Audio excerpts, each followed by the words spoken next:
जय हिंद मेरे प्यारे छात्रों, मेरे इस YouTube चैनल रिजल्ट गुरु केडी सर पर आप सभी का स्वागत है। मैं आपको जो ये आपके सामने है प्रथम पाठ मंडलम, इसको हमने पाठ परिचय पार्ट 1 वीडियो जो अपलोड हुआ था उसमें हमने आपको पढ़ा दिया था। उसके बाद पुस्तक में क्या आया है, इस मंडलम पाठ का जो श्लोक है 5, इसका अर्थ क्या होता है, इसके बारे में आपके सामने लेकर आए हैं। यहाँ पर आप देखिए लिखा हुआ है प्रथम पाठ, यानी पहला पाठ कह रहा है मंडलम, यानी ये मंडलम है। आप अपने उच्चारण का बोले भी थे कि मंगलम आप पढ़ सकते हैं। देखिए यहाँ पर लिखा है कि उपनिषद वैदिक मर्मस्य अंतिम भागे दर्शन शास्त्रस्य सिद्धांत प्रकटयन्ति। ये जो उपनिषद है वेद के अंतिम भाग में है, जिसे वैदिक मर्म कहा जाता है। यह दर्शन शास्त्र सिद्धांत को प्रकट करता है।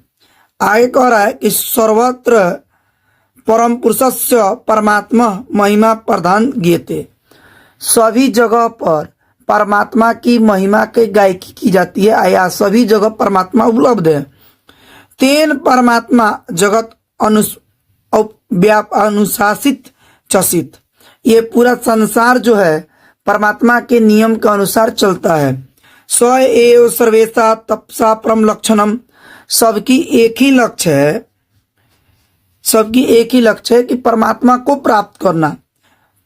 अस्मिन पाठे परम प्रात्मात्मा उपनिषदा पदात्मक पंचमंत्र संकलित संति।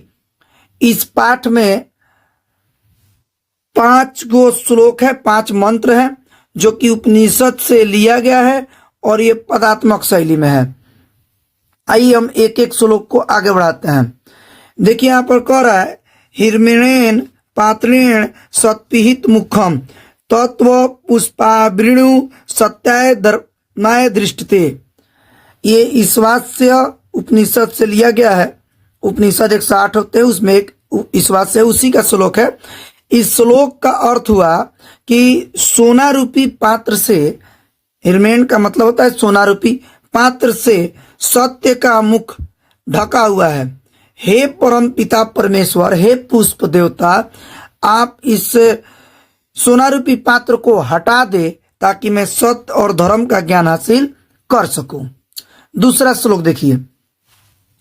दूसरा श्लोक कह रहा है आपके सामने अर्णोन्यान महत्व मह्यात्मस्य जनितु गुह्याम तम कृतु पश्यति वित्सोको धातु प्रसिद्ध न हिमान आत्मना।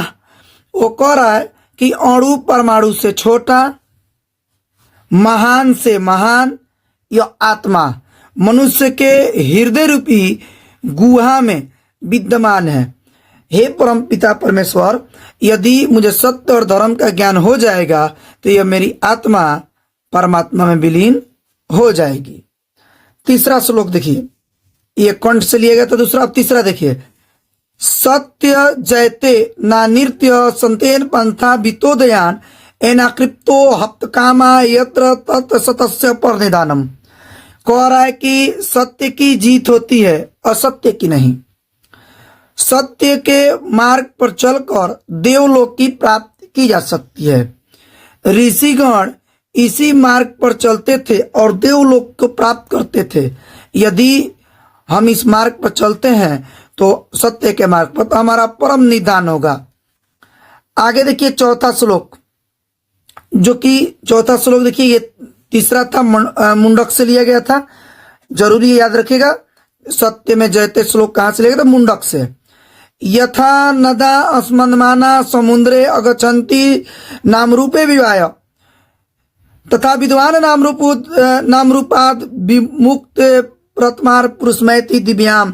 कह रहा है कि नदियां जो हैं समुद्र में मिलती है, और जो वो मिलती हैं तो अपने नाम और रूप को खो देती है, नाम और रूप को खो देती है।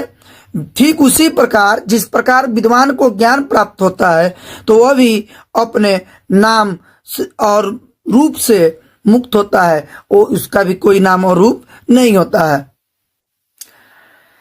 अंतिम श्लोक देखेंगे 5वां, कह रहा है वेदमंत पुरुष महंतम आदित्यवण तमस प्रस्तास्त मेव विद्यमेति मृत्युमेति न्याय पंथा विदो ध्यान। कह रहा है कि जो वेद को जानने वाले पुरुष होते हैं वो महान होते हैं, वो आदित्य वर्ण के समान होते हैं। वेद के जानने वाले व्यक्ति का शरीर मरता है किंतु उसका विद्या और उसका नाम इस संसार में उसी तरह सूर्य के समान वो जीवित रहते हैं। जी हाँ दोस्तों, आप मेरे चैनल को ज्यादा से ज्यादा सब्सक्राइब करें। अगला वीडियो जो आएगा उसमें जो दूसरा लेसन है उसको हम विस्तार से पढ़ाएंगे, जो कि 5 नंबर का लगभग सवाल उससे आता है। आप लोग हमें ज्यादा से ज्यादा सब्सक्राइब, शेयर और सपोर्ट करें। जय हिंद, जय भारत, जय जवान, जय किसान।